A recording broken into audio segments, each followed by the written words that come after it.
He had 30 days to marry or lose $1 billion empire. She was just his maid, until desperation forced them into a deal that neither of them could control. Rain lashed against the glass walls of the Manhattan penthouse, streaking the skyline into blurred rivers of light. Nathaniel Hayes stood motionless before the floor-to-ceiling windows, a half-empty glass of scotch dangling between his fingers. The storm outside mirrored the storm within. 34 years old, worth billions, master of a global tech empire. And yet tonight, he felt cornered like a man with nothing. The lawyer's words still echoed in his skull, sharp as broken glass. You have exactly 30 days to marry, Mr. Hayes. If you remain single past your 35th birthday, the entirety of the Hayes fortune will be liquidated to charity. Your grandfather's will is ironclad.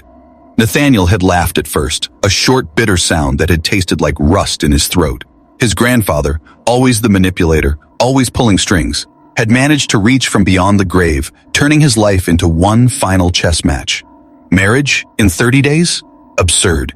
He had no patience for the shallow heiresses and fame-hungry models who buzzed around him like moths to fire. And love? Love was a luxury for men who could afford weakness. His phone vibrated, a message from his assistant. 3 more gold diggers called today. The press leaked the inheritance clause. Be careful. Nathaniel cursed under his breath and tossed the phone onto the sofa. Of course they knew. By morning, every ambitious socialite in New York would be circling his penthouse, perfume thick in the air like vultures dressed in silk. He moved toward the kitchen, footsteps echoing in the cavernous silence. It was late. Most of the staff had gone home hours ago, but as he descended the back staircase, he froze. A voice, soft and breaking, floated down the hallway. Please, I just need more time. I'm working extra shifts. I've sold everything I can. My daughter's surgery can't wait. She's only 8. Please. Nathaniel's brow furrowed. The voice was familiar, though he had rarely bothered to learn the tones of those who scrubbed his marble floors. He followed it, pausing outside the half-open door to a guest bathroom. Inside, Carmen Silva, one of his maids, clutched her phone like it was a lifeline, fraying in her hands. I understand, Mrs. Silva, a voice crackled from the speaker, but without payment arrangements, the hospital cannot proceed with the procedure. Her breath hitched. No bank will lend me that much. I clean houses for a living. She's just a little girl. There has to be something. Her voice broke, dissolving into sobs she tried to muffle against her sleeve. Nathaniel stood in the hallway, frozen. A stranger's desperation shouldn't have touched him. He'd spent his life hardening himself against weakness, believing sympathy had no place in business. Yet here, watching this woman who had polished his floors unnoticed for years, something tightened in his chest. Carmen ended the call, wiping her face with trembling hands. She turned, startled, when she realized he was standing there. Mr. Hayes, her voice cracked with embarrassment. I'm sorry, I didn't mean, my personal problems won't interfere with my work, I promise. He cut her off. How much? She blinked at him, confused. Excuse me? The surgery, hospital bills, recovery, the total. Her lips parted, but no words came out. She looked at him as though he were speaking in another language. I don't understand, she whispered. Nathaniel stepped into the room, the storm's reflection glinting off the polished tiles around them. I have a problem. You have a problem. And I think we can solve both. Carmen clutched the apron knotted at her waist, her dark eyes wide with suspicion. I need a wife, Nathaniel said bluntly, for 7 months, long enough to satisfy my grandfather's will. In exchange, I'll pay for everything your daughter needs, up front, plus more when the marriage ends. Silence fell heavy between them, broken only by the tick of the old clock in the hallway. Carmen stared at him, stunned, as if trying to decide whether he was mocking her or insane. You want me to marry you? She whispered at last. Not marry, play a role, Nathaniel corrected, though his jaw clenched around the words. Appearances, public functions, family gatherings. To the world, you'll be Mrs. Hayes. To yourself, you'll be a mother who saved her child. Her breath hitched again, but this time not from grief, from the terrifying possibility of hope. Nathaniel Hayes, master of control, had just crossed the line from arrogance into desperation, and Carmen Silva, the maid who had never even dared to look him in the eye, suddenly held his future in her trembling hands. The storm outside raged on, but inside that marble corridor, 2 lives collided under impossible terms. Neither of them knew that the contract Nathaniel offered was about to rewrite everything they thought they knew about love, trust, and survival. The courthouse smelled faintly of old paper and rain-soaked coats. Carmen's hands shook as she clutched the simple bouquet Nathaniel's assistant had pressed into her palms just minutes earlier. She had never pictured her wedding like this. No music, no family, no lunch. Veil fluttering down the aisle, just a borrowed cream dress from her neighbor, damp at the hem from puddles, and a stranger at her side who happened to own skyscrapers. Nathaniel stood next to her in a suit so sharp it looked carved from midnight. His expression was composed, almost cold, the way he closed billion-dollar deals in boardrooms. But Carmen noticed the way his fingers tapped restlessly against the side of his thigh as the judge began the ceremony. He was nervous, though he'd never admit it. The judge's voice carried across the empty chamber, solemn and unyielding. Do you, Nathaniel Hayes, take this woman, Carmen Silva, to be your lawful wedded wife for the duration of your union under the law? Nathaniel's jaw flexed. His gray eyes flicked to Carmen just for an instant, but long enough for her to feel the weight of the question. Duration of your union. This wasn't forever, not even close. It was a countdown, a contract stitched together with signatures and desperation. I do, Nathaniel said evenly, like it was another business clause he had signed 1,000 times before. And do you, Carmen Silva, take this man? Her breath caught, the words blurred. Take this man. She thought of Sophia, pale and fragile in a hospital bed, tubes running into her small arms. She thought of the hospital's final call, of her own helpless tears, and she thought of the text Nathaniel had sent her the night before. The surgery is already paid for, whether you say yes or no. That was what had broken her. That was why she had signed the papers, because he hadn't needed her agreement to do something good. Because some part of him, maybe the smallest part, buried under arrogance and iron, was human. I do, she whispered. The judge smiled faintly, signing the document with a flourish. Then by the power vested in me. His voice became background noise as Nathaniel slipped a simple gold band onto her finger. His hand brushed hers, cool and steady. She had expected it to feel foreign, maybe even threatening. Instead, it felt like stepping into deep water she couldn't see the bottom of. You may kiss the bride, the judge announced. Nathaniel hesitated for only a second before leaning forward. His lips brushed her cheek, brief, formal, almost perfunctory. To anyone watching, it might have looked shy. But the truth was stranger. This was a kiss between two people bound together by necessity, not affection. Congratulations, Mrs. Hayes, he murmured, his breath brushing her ear. The words jolted her. Mrs. Hayes. The name sounded like it belonged to someone else, someone she was borrowing for 7 months. They signed the final paperwork, and just like that, the deal was sealed. Carmen Silva, housekeeper from Queens, was now the wife of a billionaire. Outside, flashes popped from cameras. Somehow, word had leaked. Journalists swarmed the courthouse steps, shouting questions, snapping photos.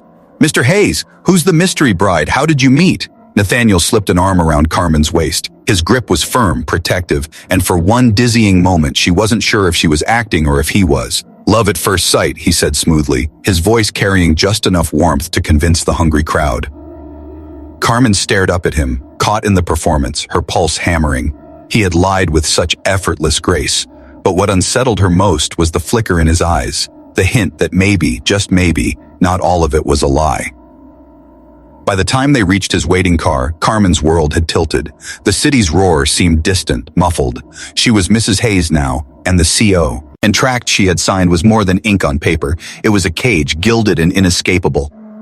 But cages had cracks, and somewhere inside this man who had bought her future, there was something she didn't understand yet, something that terrified her more than any contract. The possibility that Nathaniel Hayes, ruthless millionaire, was not just playing a role. The penthouse felt like another world. Carmen had lived in apartments so small she could hear her neighbors' conversations through paper-thin walls. Now she found herself in a place where the windows stretched higher than the ceilings of her childhood home, and the guest suite she was given was larger than her entire apartment in Queens.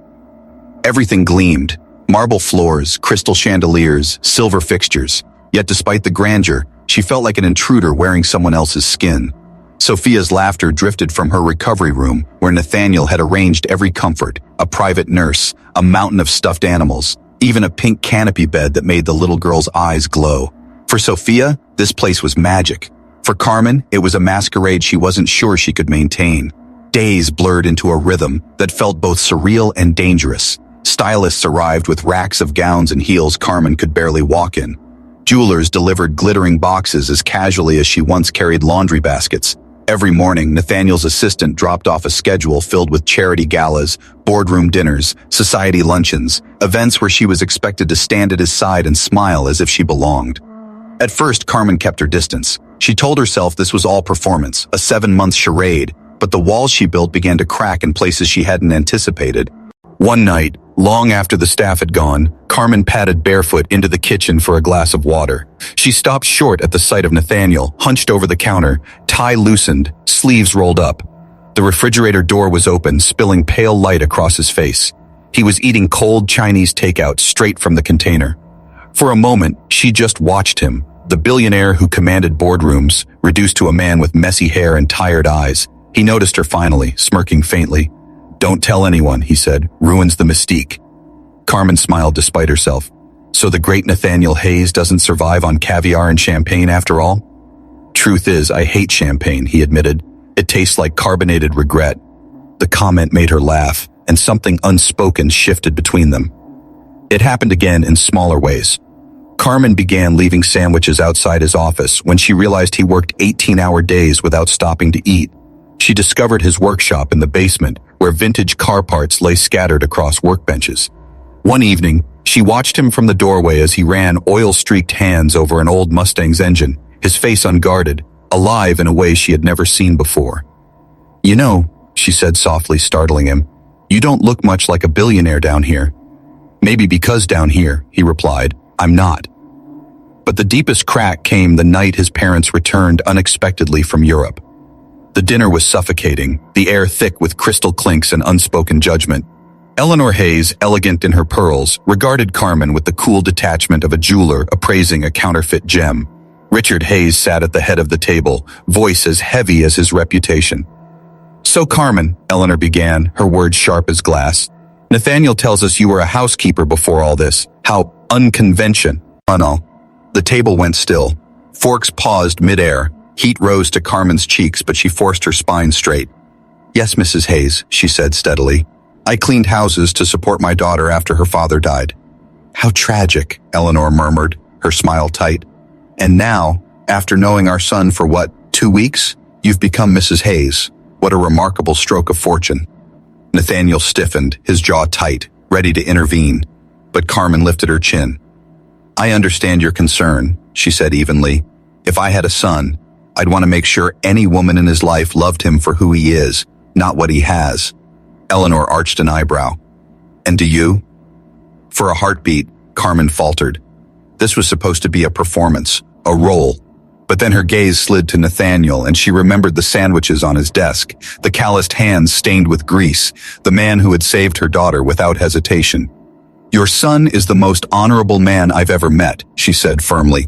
"He saved my daughter's life without asking for anything in return. He works harder than anyone I know, and despite what people think, he earned everything he has with his own determination and intelligence." The words came from somewhere deeper than the contract. She hadn't planned them, she hadn't rehearsed. And as they left her lips, she realized with a jolt that she meant every single one. Silence blanketed the table. Richard's gaze softened, almost imperceptibly. Eleanor looked unsettled, as if the script she had prepared no longer applied. When the dinner finally ended, Carmen escaped to the terrace, the cool night air washing over her flushed face. The city spread out below, glittering and endless. She gripped the railing, breathing hard, still replaying the confrontation. A shadow joined her. Nathaniel leaned against the railing beside her, quiet for a moment. "Thank you," he said finally. His voice was softer than she had ever heard it, vulnerable. "I meant what I said," she admitted. "Even the part about me being honorable."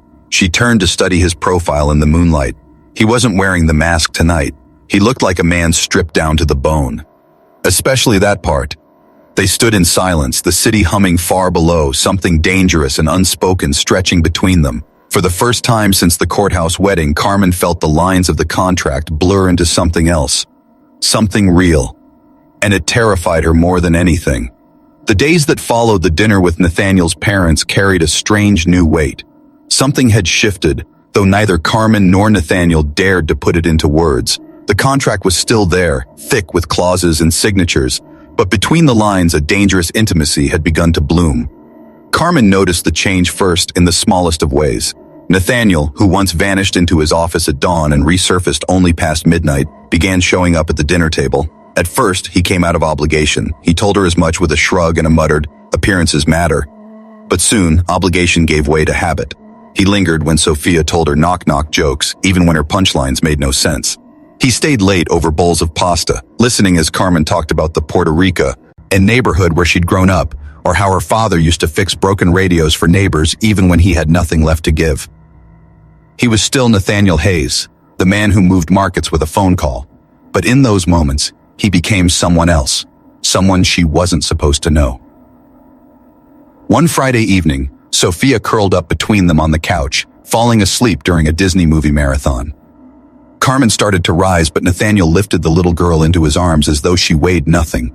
He carried her to bed, tucking the blanket around her with the gentleness of a father who had done it 1,000 times before. Carmen lingered at the doorway, her heart twisting in ways she didn't want to name. "You don't have to do that," she whispered. "I know," he said, brushing a strand of hair from Sophia's forehead. "But I want to." The words lodged in her chest like an arrow. But reality reminded them of its sharp edges soon enough. At a high-profile business dinner the following week, Carmen sat beside Nathaniel under the glitter of chandeliers, the hum of wealthy men and women filling the air like static. She wore a sapphire gown that hugged her figure, a gift Nathaniel had insisted on, though she'd fought against it. Across the table sat Victor Langford, a rival mogul known for his sharp tongue and sharper ambition. As wine glasses clinked and laughter rose, Victor leaned forward, his gaze sweeping over Carmen with the kind of disdain that burned. "Tell me, Mrs. Hayes," he drawled, the title laced with mockery, "how does one go from scrubbing toilets to sipping champagne at the top table? Quite the fairy tale, isn't it?" The table went still. Heat flared in Carmen's cheeks, humiliation clawing at her throat. But before she could speak, Nathaniel slammed his glass down, the sound cracking like thunder. "You will not speak to my wife that way," he said, his voice steel. Victor chuckled darkly. "Come now, Nathaniel. We all know this little arrangement." Nathaniel's hand tightened on Carmen's. "Enough. If you think her past diminishes her, then you've already lost what matters most. Carmen has more integrity than anyone in this room, myself included." The table exhaled in a wave of whispers. Carmen's pulse pounded. She turned to him, searching his face.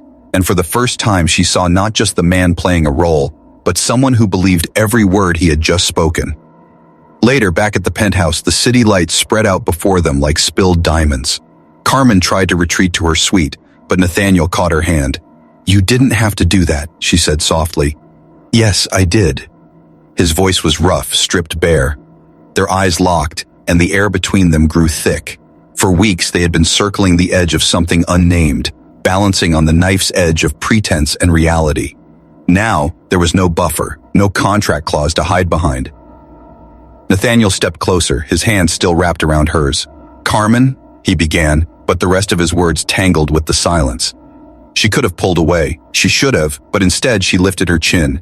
"Then show me what's real." He didn't hesitate again. His mouth met hers in a kiss that shattered the fragile wall between them. It wasn't practiced, wasn't staged. It was raw, unguarded, filled with every unsaid thing they had been carrying for months. Carmen's heart raced, torn between fear and a fierce, forbidden longing. When they finally pulled apart, breathless, Nathaniel pressed his forehead to hers. "I can't pretend anymore," he confessed. Neither could she. But even as heat and truth surged through her, Carmen knew the contract still loomed like a shadow. The countdown had not stopped ticking. And if the night had taught her anything, it was this. When the line between fake and real blurred, heartbreak was no longer a risk. It was inevitable. And somewhere in the mansion, in a locked drawer she had yet to open, the secrets of Nathaniel Hayes waited like a loaded gun. The rain returned to Manhattan the night Carmen stumbled upon the truth. Nathaniel was away at a late investor meeting, and Sophia had drifted off to sleep in her canopy bed, clutching the oversized teddy bear Nathaniel had given her. The penthouse was hushed, but Carmen's nerves were restless. She told herself she was only cleaning, straightening Nathaniel's office the way she used to before she became Mrs. Hayes. But part of her knew it was more than that. The room smelled of leather and cedar polish, every detail precise. Books aligned by height, awards gleaming, a mahogany desk that looked as though it could withstand centuries. She gathered scattered papers, but when she tried to slide one drawer shut, it caught. Something metallic clicked behind it. Her pulse quickened. It was locked. Carmen's breath slowed. She should walk away. She was his wife on paper, not his confidant. Yet curiosity, sharpened by weeks of blurred lines and stolen moments, gnawed at her. She fumbled through the drawer's edges until her fingers brushed against a small key left carelessly beneath a stack of reports. It slid in perfectly. The drawer opened with a low groan. Inside lay a thick folder, her name printed in sharp block letters across the cover. Carmen Silva. Her stomach dropped. Trembling, she lifted it free, flipping through its contents. Photographs, her walking Sophia to school, folding laundry at the apartment in Queens, scrubbing the Hayes penthouse floors when she still wore a maid's uniform, newspaper clippings about her husband's death, hospital invoices for Sophia's condition, even notes detailing her work schedule, her routines, her friendships. Her hands shook so violently the papers slipped to the floor. This wasn't coincidence. Nathaniel hadn't chosen her in a desperate moment. He had been watching her for years. The office door opened. Nathaniel stepped in, rainwater beating on his shoulders, tie loosened, eyes instantly locking on the folder splayed across the carpet. "Carmen," he said, his voice taut with panic. She whirled on him, clutching the pages like evidence.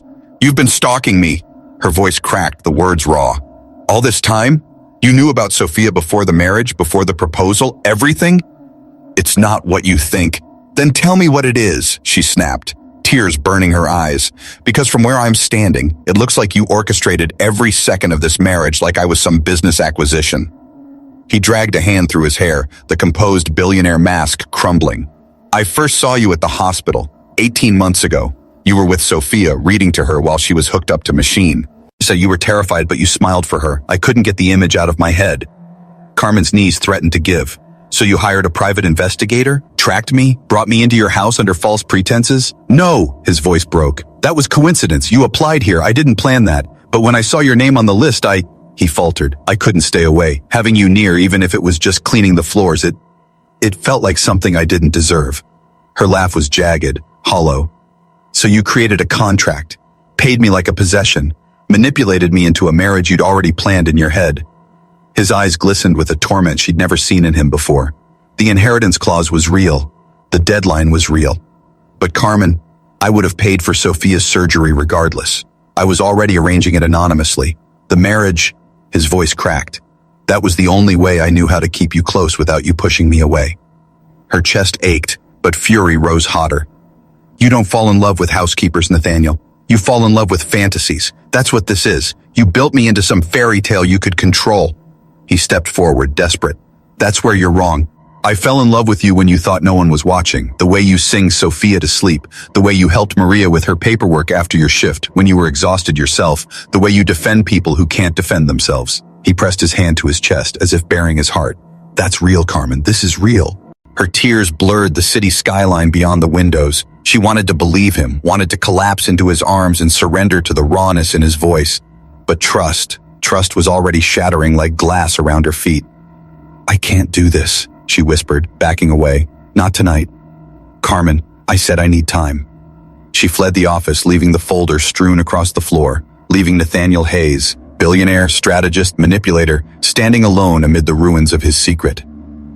That night, Carmen walked the streets of Manhattan until dawn, rain soaking her hair, her mind a storm louder than the sky. She had money enough now to disappear with Sophia. The contract would end in 2 weeks. She owed him nothing. And yet the thought of leaving felt like tearing her heart in half. The city lights blurred through her tears. Somewhere in the chaos, she knew she had to decide. Was Nathaniel Hayes the monster who had trapped her in a lie, or the man who had risked everything to love her in the only flawed way he knew?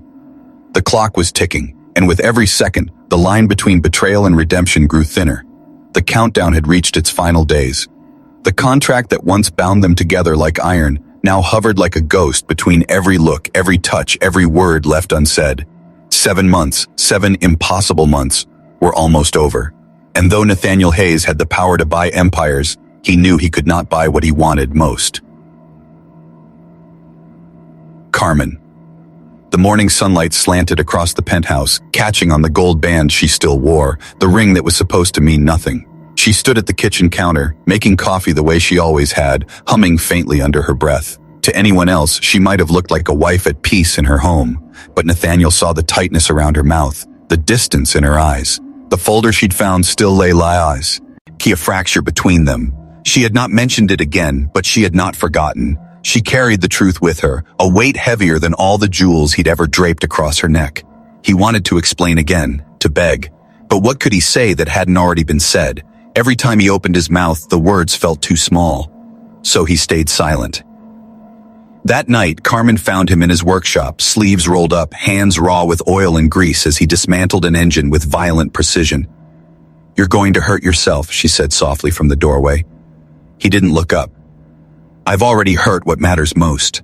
She stepped inside, her heels clicking against the concrete. "Then stop hiding behind machines and deals. Show me who you are when you're not Nathaniel Hayes, billionaire." Finally, he lifted his head. His eyes were red, hollow with exhaustion. "I don't know how." "Yes, you do," she insisted. "Start with the truth." And so he did. Piece by piece, in halting words, he stripped himself bare. He told her about parents who loved wealth more than warmth, about nights spent alone in boarding schools, about how he had learned early that affection was currency, not gift. He told her how building an empire had been easier than building trust. How the day he saw her with Sophia had cut through him like a blade, because in her he had glimpsed a life he had never dared believe he could have. Carmen listened, heart aching, walls trembling. "You used money to bring me here," she whispered when he finished, "and I'll never forget that. But Nathaniel," she swallowed hard, "you also showed me things no contract could buy. You showed me a man who carries my daughter when she's tired, who stays up teaching her card games, who eats Chinese food at midnight because champagne tastes like regret." His mouth curved in the faintest broken smile. "What happens now?" she asked. "The contract expires in 4 days," he said hoarsely. "You'll leave with Sophia, you'll have everything you need, and I'll go back to being alone. At least," his voice cracked, "at least I'll know I saved the two people who mattered most." Silence. Carmen's heart hammered. Every sensible part of her screamed to take the out, to protect herself, but love had never been sensible. "And if I wanted to stay?" she whispered. Nathaniel froze. His head snapped up, disbelief flashing across his face. "Don't say that unless you mean it." "I do," she said, voice trembling. "Not because of the contract, not because of the money, because somewhere in the middle of this mess, I stopped pretending. I fell in love with you, Nathaniel Hayes.